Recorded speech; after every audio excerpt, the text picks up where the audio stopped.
Alors, c'est Soso Kitchen. Jeudi à là, nous allons faire du riz collé à pois noir. Moi, mettez pois sur du feu, mes pois, mettez le bouilli. Je vais faire manger pour la famille jeudi et je vais vous montrer nous comment je fais du riz collé à pois noir. Ok? Pois bouilli, l'elfine bouilli, je vais piler épices couler là pour me faire du riz.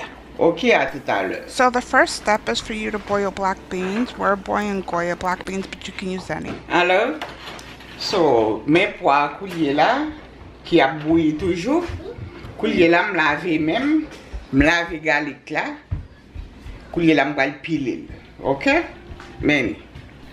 Hi guys, you're going to see a subscribe screen for a little bit because I want to translate for you guys in English.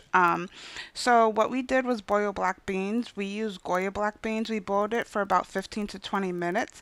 Then after we boiled it, we're going to separate the beans, but you want to keep that black water that your beans cooked in. So separate the beans, and then you're going to see she puts it in a strainer. You can see it right here. And then she add oil to a pot, and then we're going to put the garlic that she just peeled. Ok?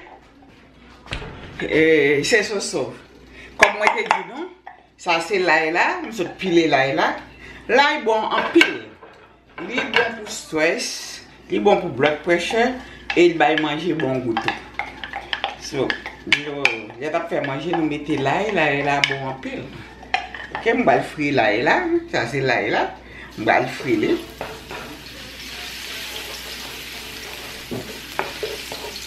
So you've probably seen this before if you watched any of our other rice videos, but she waits for the oil to get hot, then she adds the garlic, waits for the garlic to turn a little bit brown, and then that's when she'll add other stuff. So from by manger. So maintenant, mettez garlic là, là et là. Faut faire ni boire avant de mettre les pois. Je dis à me décider de mettre les pois. Ok? Once your garlic turns brown, you can then add your cooked black beans. So mes pois, je mets les pois. Je mets les pois frits. Ok? Ça va mettre sel. Une sel avec 6 sel. Je mets sel.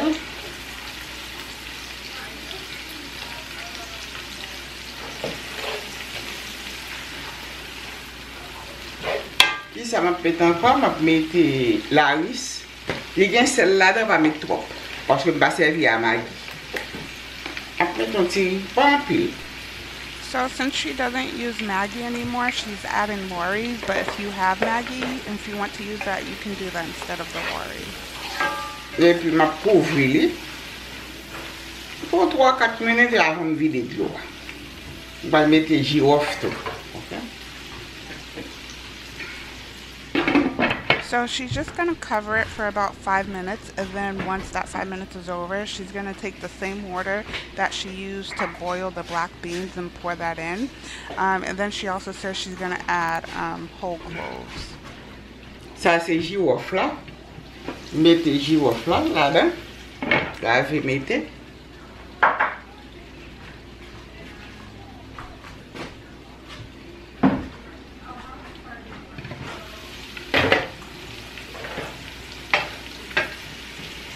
Pour y là, je vais vider de l'eau.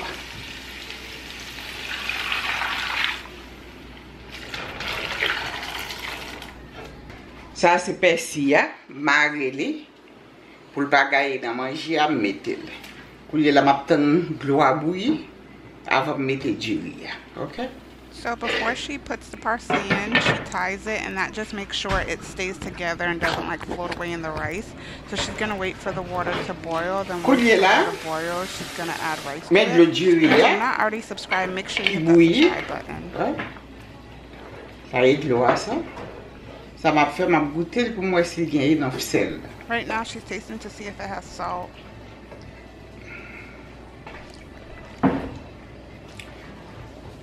Il y a enough sel. Ça est du riz, je vais laver du riz, je vais mettre.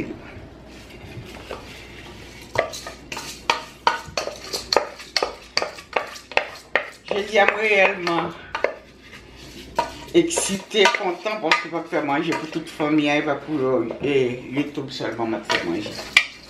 Ok? Marie, petite. So she tasted it twice, once without the rice and once when after she put in the rice.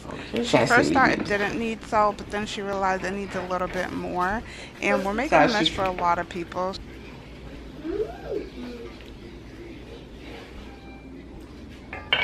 Couvrir until l'eau a fini. So she's just gonna cover it until the water's gone and the rice is done. This took a little bit under 20 minutes. Mais du riz, ok? L'eau a fini là-dedans. So coulier là, ça m'a fait moi mettre l'huile pour capable tout faire. Avant mettre l'huile là, m'a retirer persil pour pas craser là-dedans.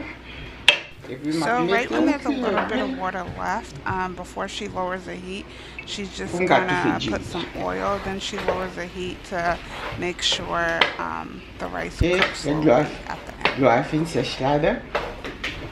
Retourner back mettre persil encore.